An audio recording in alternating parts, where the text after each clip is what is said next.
नलिन कोहली जी, ये बात बिल्कुल सही है कि 30 घंटों का पुतिन का ये दौरा अपने आप में बहुत ज्यादा अहम है। प्रधानमंत्री नरेंद्र मोदी के साथ उनकी अलग तरह की जो केमिस्ट्री है उसकी और भूमिका रहने वाली है दोनों देशों के संबंधों को और मजबूत करने में।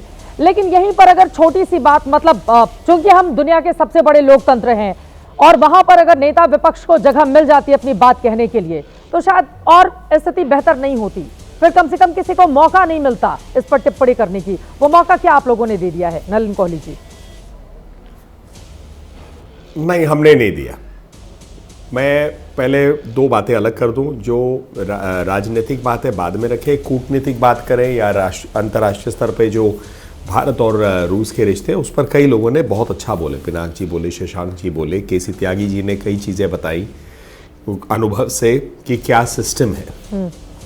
और ये पुतिन जी का 11वां दौरा है भारत में, तो ये छोटी बात नहीं है। और आज जो अंतर्राष्ट्रीय स्तर है उसमें इसकी क्या गंभीरता है, जैसे हमने पीछे जो आप चित्र भी दिखा रहे हैं उससे ये स्पष्ट हो जाता है कि किस प्रकार का एक रिलेशनशिप है। पुरानी बात तो है ही है, आज भी किस रूप से एक मजबूत रिलेशनशिप है, रिश्ता है। अब आ जाते हैं राजनीतिक बात पे।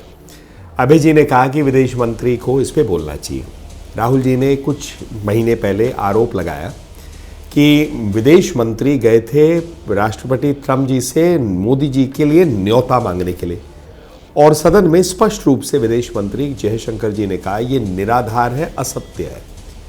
अब राहुल जी क्यों इस प्रकार की बात करते हैं? इधर मनोज जी ने कहा एक लोकतंत्र में दोनों चक्के हैं, एक सत्ता पक्ष एक विपक्ष, बिल्कुल सही। लेकिन यदि एक चक्का अपने आप में जाम रहने को हमेशा रहे तो कैसे चलेगा?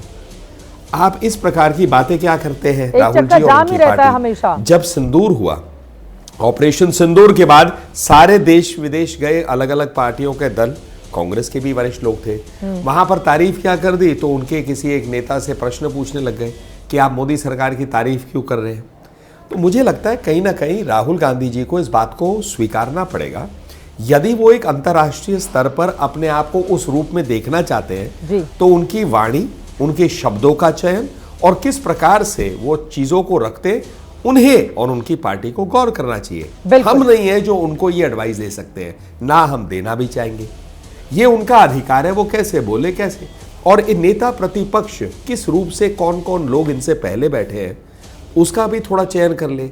मतलब कहाँ, मतलब मैं अगर अपने पिछले 20-25 साल में देखूँ तो शरद जी, नरसिम्हा राव जी, अटल बिहारी वाजपेयी जी, सोनिया जी, सुषमा जी बड़े गंभीर लोग रहे हैं।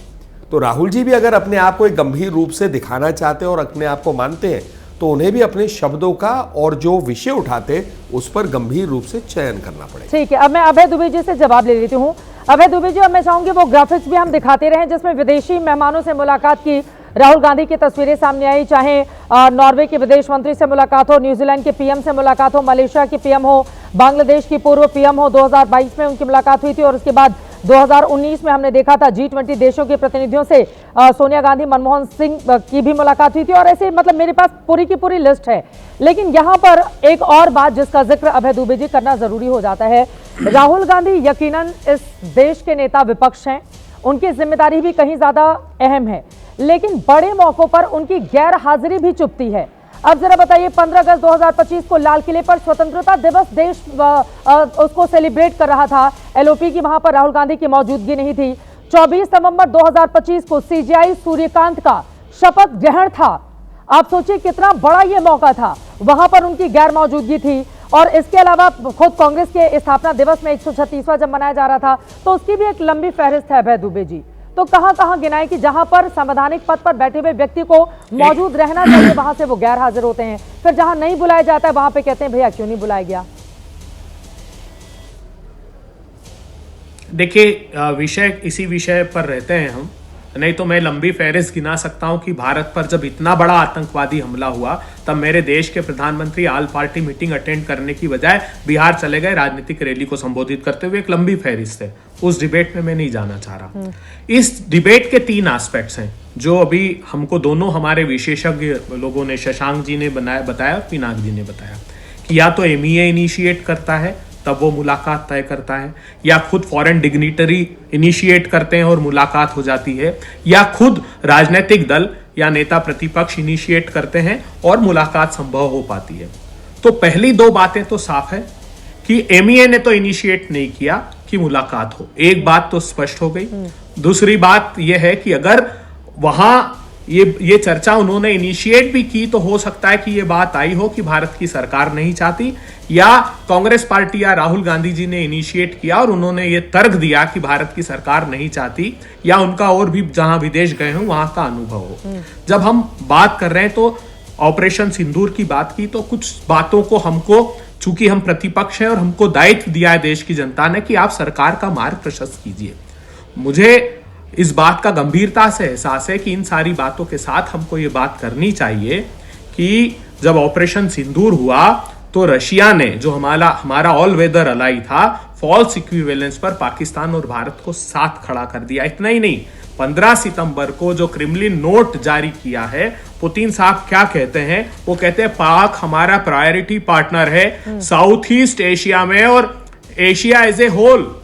गैस पाइपलाइन भी वो एक इनिशिएट कर रहे हैं जिसका कजाकिस्तान रशिया में काम हो गया है, रशिया से लेकर पाकिस्तान की। दूसरी बड़ी बात ये थी कि हम फॉरेन पॉलिसी में कहते हैं नेवर वेंचर आउट जब तक आप अपने होम ग्राउंड को सिक्योर नहीं करें। 2016 से हमने सार्क को त्याग ही दिया। हम ऑपरेशन सिंदूर में भी अपने पड़ोस के देश में नहीं गए। कहां गए? अभी एक खबर आ रही है, उसके पहले केसी त्यागी जी बहुत देर से हाथ उठा रहे थे, जरा उनकी मैं टिप्पणी ले लेती हूं, उसके बाद रुक करेंगे। हमारे सहयोगी तमाम जुड़े हैं। केसी त्यागी जी जल्दी से। नहीं, मुझे बड़ा कष्ट हुआ अभय जी की बात सुनकर के, जो उन्होंने पहले सोवियत संघ और आज के रशिया के बारे में टिप्पणी की है। अभय जी, भारत के और रूस के आज के रिश्ते नहीं हैं।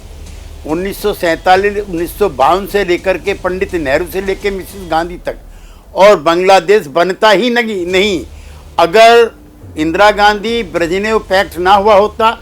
और मैं उस रैली का दर्शक हूं जो 1971 में इंडो सोवियत ट्रीटी हुई थी नंबर 1। 65 के युद्ध में, 62 के युद्ध में कम्युनिस्ट चाइना के होते हुए भी सोवियत संघ ने भारत के साथ दिया था। तो भारत की दोस्ती कोई इसकी नहीं है। जो अमेरिकी विदेश नीति के छाए में जीते हुए लोग हैं उनको शायद ये अप्रिय लगेगा, लेकिन अमेरिका ने जो अब हमारे साथ आचरण किया है, क्या कभी सोवियत संघ ने या रशिया ने ऐसा आचरण किया है? और आज की तारीख में जब ट्रंप प्रशासन भारत को चारों तरफ से घेरने की कोशिश में है, सभी दलों को, सभी भारतीयों को एकबद्ध होकर के भारत और रूस की दोस्ती का स्वागत करना चाहिए।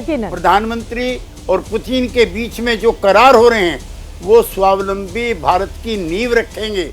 आज स्थिति ये है कि डॉलर जो है अमेरिका के कुप्रभाव की वजह से 91 रुपए का होगा, जो हम पे सैंक्शंस लगी हैं। और ये इकोनॉमिक सैंक्शंस रशिया पे कई बार लगा चुका है, अमेरिका ईरान पे लगा चुका है, चीन पे लगा चुका है, और भारत का नंबर है। इसलिए जो पीड़ित मुल्क है अमेरिका की जुल्म जातियों से, उसमें सबसे विश्वस्त साथी हमारा सोवियत संघ पुराना और आज का आपने कही है।